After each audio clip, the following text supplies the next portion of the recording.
And that was angry time. Wow. There's a lot of anger in that scene. Like, there are a lot of emotions in that scene, not just anger. I guess there's also worry about the hurt thing. But, you know, anger and worry aren't the only emotions. There's also angst. And that's actually going to be coming up in our next game. So our next game is called Angst Choir. So it's going to be having 5 people. If these 5 people could stand up right now. Yes, here's the 5 people game. So, how does Angst Choir work?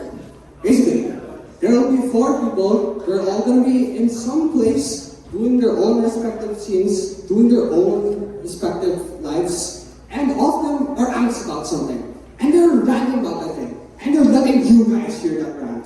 I don't know what that they're going to rant about, but they are very passionate about that rant, and they really want to share it with you guys. So, like, they're going to be coming up, like, one by one, just sharing with you what it is that they're angst about. And to assist with them is our little conductor here, that conducted them like a choir. That's why it's called Angst Choir. And then, yeah, so they're just going to keep going on and on. And then maybe at some point you'll hear all of their rants at once, like to reach the maximum angst, to reach the maximum point of this Angst Choir. So before we start this game, I'm gonna get a little prompt from you guys. So, what would you consider to be your happy place? Answers.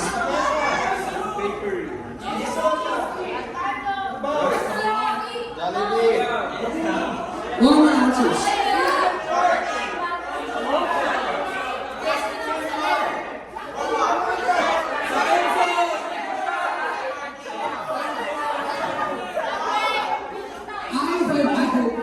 Okay, I heard time zone, but let's make it arcade room. That way it's more general. Okay? So, arcade room. So, this is arcade room.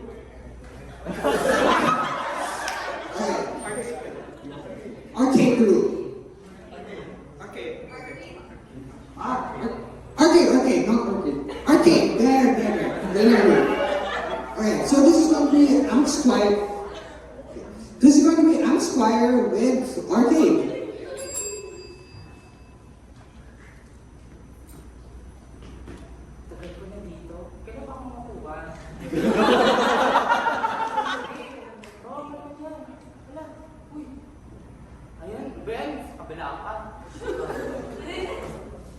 Ay, mga bata na naman dito sa time zone.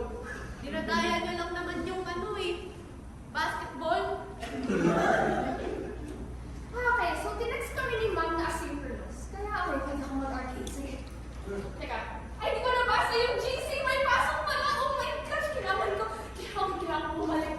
Ay, teka, kailangan ko bumalik. Come on, man. I don't want to fight you, friend. Sige, one more day. And we're stuck in this video game. And so, for some reason, we've been fighting day after day after day. Like, there's this, like, weird giant thing that, like, inserts coins. Ay, kailan ba ako makakalis sa trabaho ko? Ba't pa kasi lumayas ng bahay? 15 years old lang ako nung nagsimula ako dito sa time zone. 55 na ako. 40 years later naman ako. Ano, kinikita ko. Oh, pinapabili ko lang naman ng... Now it's getting me, like, making me hit the car now. For some reason, I'm doing, like, I'm gonna get the gym now. That's my roommates. Get tired now. Oh my gosh.